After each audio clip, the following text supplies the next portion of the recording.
It's been about a week since Election Day, so I think it's time, with all of the data that we have and some interesting charts that I've come across, to finally explain what happened on Election Day, where the Harris campaign went wrong, and what to do in the future. I'm also making this as sort of a historical record because I want people to be able to look back 4 years, 10 years, 20 years from now and try and understand, how the hell did Trump win this election? I'm going to help you understand just that. So let me start first with this chart that may be the most important chart you will see about the election. This was put together by John Byrne Murdoch of the Financial Times, showcasing every governing party facing election in a developed country this year lost vote share. The first time this has ever happened. So you see the U.S. election there as the red dot. You could argue the Harris campaign actually fared better than some other countries or some of the incumbents in other countries, but global inflation was a serious issue, essentially leading to a lot of whoever was in power, regardless. It's not just, we're talking parties that are conservative, parties that are liberal, all being thrown out because it was simply, hey, things are expensive, affordability is crazy. Whoever's in power right now, you're gone.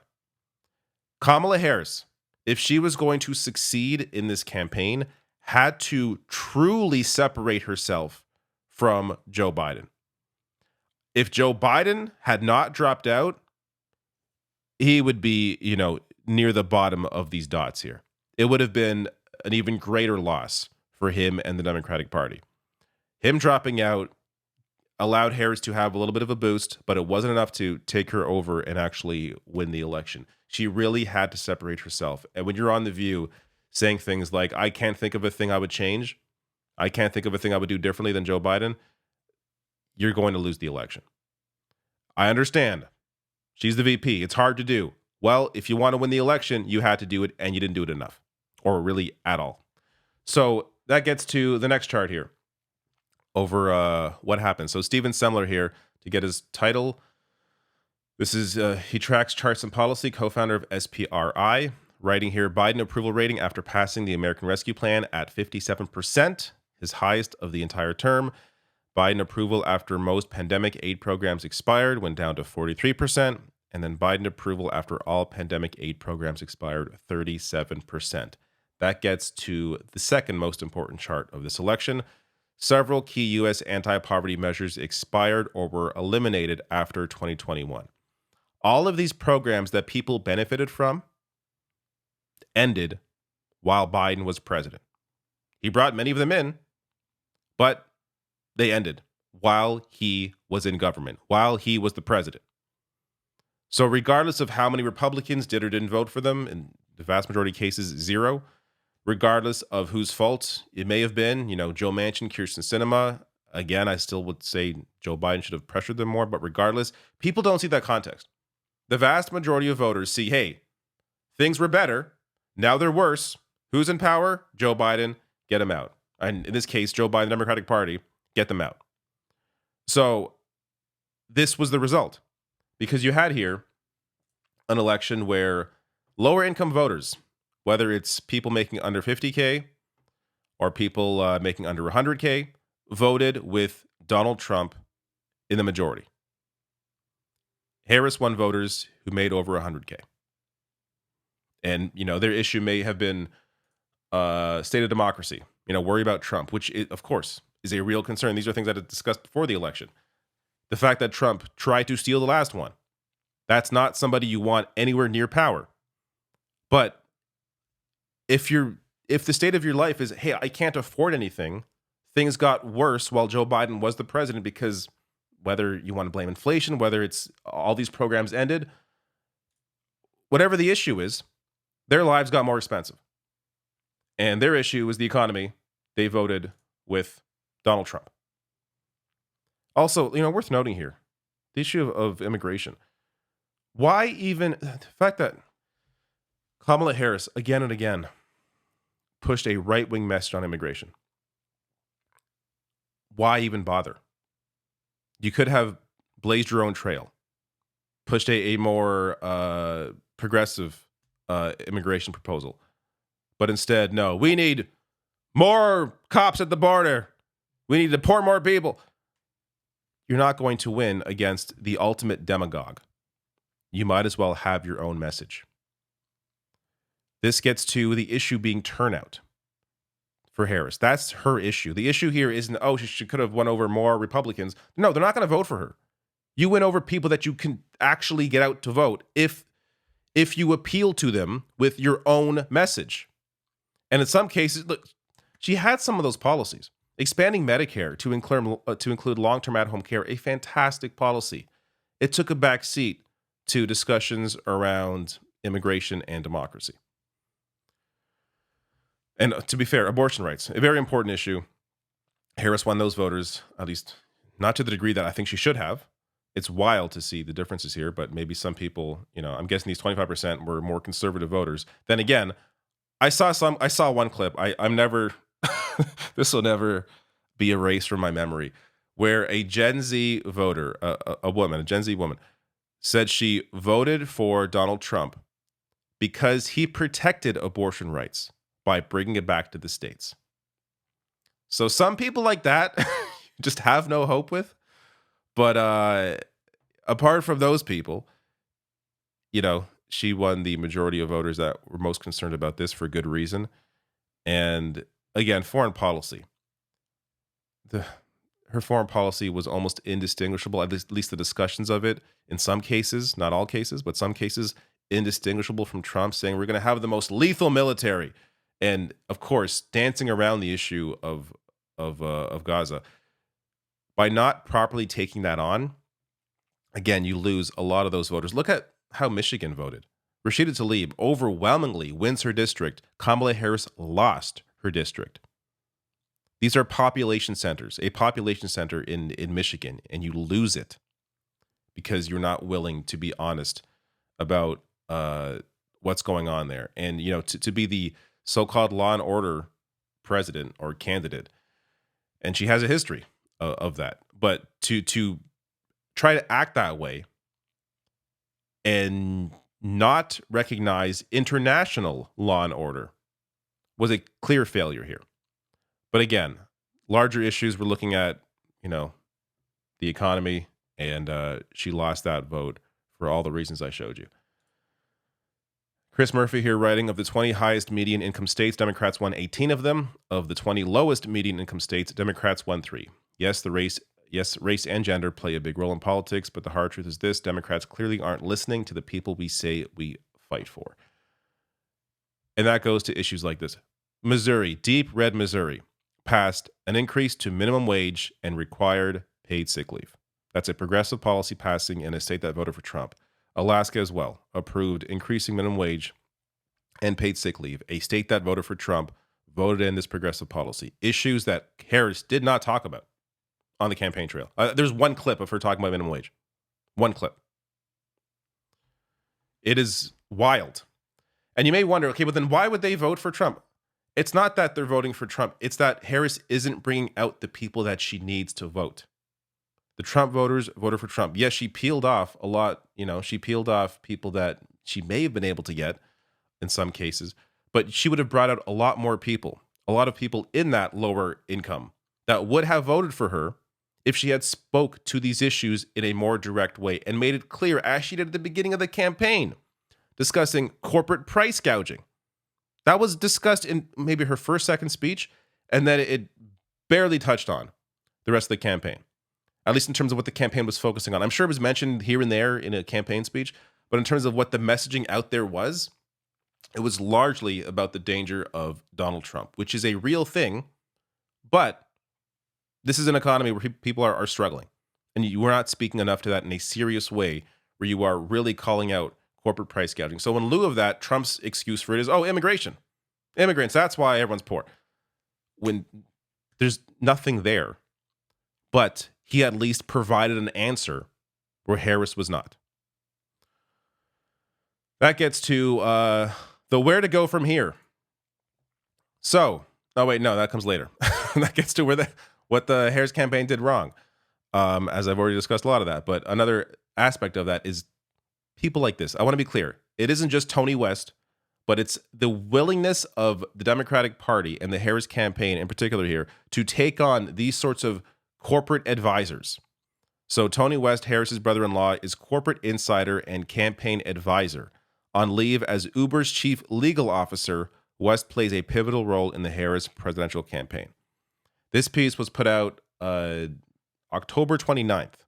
So I want to be clear, this isn't even a hit piece. This is just a piece discussing, hey, this is Tony West and he's advising the campaign. This is who he is, what he's about. And well, can you guess what Tony West, Uber's chief legal officer, can you guess what he's about? He's about the interests of corporations. So I want to be clear before I get into this. Trump's inner circle, yes, of course. Also, all corporate interests and, family, all tied in his campaign, of course. The difference here being he's able to lie about why people have issues in their lives in terms of the economy. The Harris campaign, on the other hand, had started off touching on the right messaging, bringing in someone like Tim Walz, who passed with a one-seat majority in his state, passed an incredibly populist platform, including things like free breakfast lunch for kids, things that you could have run on and discussed again and again and again, was brought up, in the introduction of him, and then never touched on again. Like how you bring somebody like Tim Walz into your campaign and then completely neuter him is insane to me. But it's because of advisors like Tony West, other corporate advisors like that. This is the reason the campaign failed. That gets to, who this guy is. West's prominent behind-the-scenes role in Harris's campaign raises questions about whether he is shaping her views on powerful corporate interests. Of course he did, including his own, as Harris's policies in the White House could significantly affect Uber and indirectly the value of his stock holdings. I'm even this is almost a defense of West here. I don't think he joined the campaign to be like, I'm going to help myself in Uber. It's the company that somebody like this keeps. When apparently he made over $40 million over the past 3 years, $40 million. When that is your life, when cocktail parties is your life, when you're around people that are incredibly wealthy, you have a certain worldview that others don't have. It's natural. It's human. It's human nature to simply understand what your surroundings are. Having someone like this to advise you on how to connect with 300 million people who don't have that worldview is insane. That gets to some of his past here. He played a pivotal role in handling the fallout from the financial crisis, which the DOJ had let financial institutions off the hook by noting that, or by having no criminal charges laid against bank executives. So yes, while there are billions of dollars in penalties, again, these people, criminals on Wall Street, and they got a slap on the wrist, and he was a part of that slap on the wrist.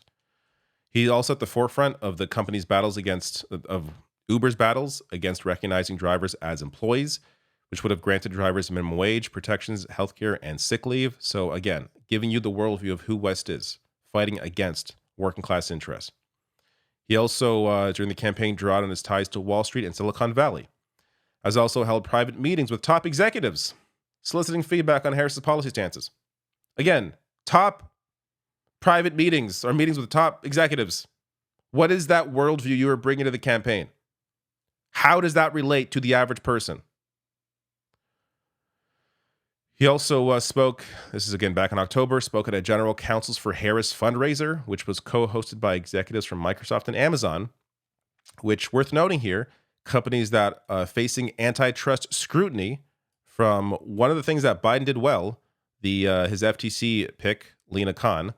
So, meetings like this, pushing back against one of the one of the handful of pro-working class things Biden did. I want to be clear that in terms of domestic working class policy, Biden was actually solid. It was the programs that ended where people felt that in their lives in a negative way. But in terms of the power of unions, that grew under Biden. Again, not in a way that it should, or in terms of what can be done, but still a move in the right direction in a way that you hadn't seen before. And picks like Lena Khan, fantastic. One of the few, again, pushing back on a positive thing that Biden did for people, undermining it completely. And then Mark Cuban, this idiot who was one of the major Harris surrogates out there, in media, He said, Tony West has been great. He not only has connections, he is smart and has been a great bridge with the business community. When you have billionaires like Mark Cuban giving you credit for being great, you made the wrong decision.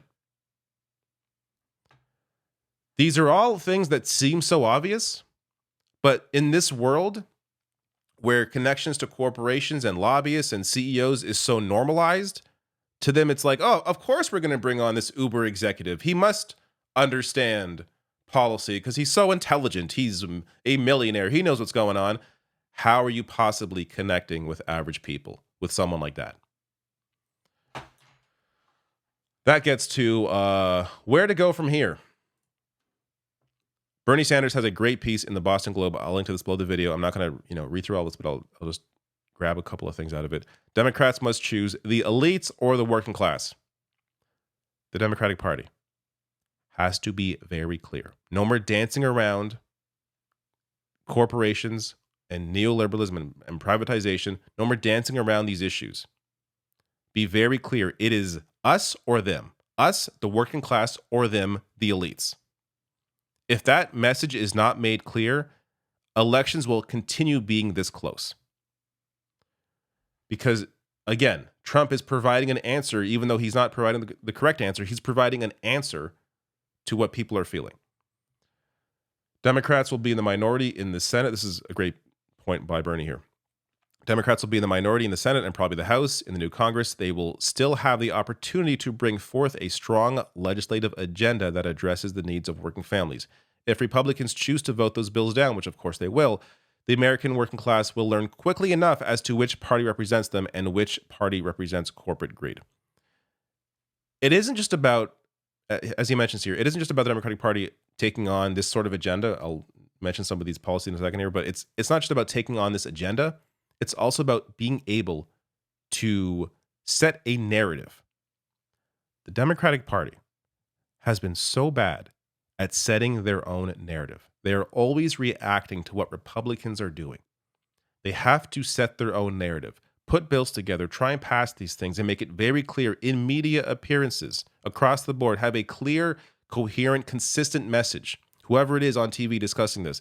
Hey, we tried to pass, for example, a raising the living wage, raising the minimum wage to a living wage, and they voted it down. We tried to protect senior citizens by increasing Social Security benefits, and the right voted it down. Make it very clear, hey, we're trying to fight for this, and Republicans continue voting against your interests. This is the issue the Democrats have had. It's always been reacting to a narrative that the Republicans have set. Democrats have to set their own narrative. Now, a lot of these, I'll link this below the video. If you follow my channel, follow Bernie. I'm sure you're aware of many of these policies. It's much of what was in his, platform in 2016, 2020. It's great stuff, incredibly popular policies. Again, you go down. I did a video, you can go and find it from a few weeks ago, where it showcases the policies from Kamala Harris and Donald Trump. And it asks people, hey, which policy here do you agree with? And it takes the names off of it. So people don't know if it's Kamala Harris's policy or Trump's policy. The vast majority of people sided with Kamala Harris in terms of her platform compared to Donald Trump. And again, to be clear, some of those policies didn't go anywhere near far enough. But the message was sent. Hey, more these economic policies that lean more progressive, that I may not be campaigning on a lot. Kamala Harris barely mentioning some of this stuff, like expanding Medicare to include at-home long-term care, but very popular.